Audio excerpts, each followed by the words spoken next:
Почитувани, Либерално-демократската партија го поздравува предлогот на Европската комисија за започнување на преговори на интеграција во режимот на бесплатен роуминг во ЕУ, односно укинување на роуминг трошоците за земјите од Западен Балкан, вклучително и Македонија. Со воведување на бесплатниот роуминг помеѓу корисниците од ЕУ и Западен Балкан, ќе се леснува комуникацијата и значително се намалат телефонските трошоци за милиони корисници. Уште од 2021 година ЛДП ја започна оваа иницијатива.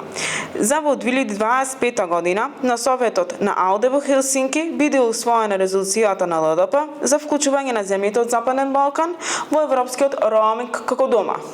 Резолуцијата предвидува целосно интегрирање на Македонија и соседните држави, најдоцно до 2030 година, и тоа да биде исклучиво по мерит систем, односно вреднувано по постигнатиот реформски напредок. По интеграцијата на Украина и Молдавија, повеќе нема простор за оправдување зошто и земјите од Западен Балкан да не бидат вклучени. ЛДП отсекогаш била чекор пред времето со храбри и оригинални идеи, како оваа. Сме работеле исклучиво во интерес на граѓаните и горди сме што по години заложби и лобирање на нашите иницијативи денес се слушаат погласно и се на чекор до финално реализирање.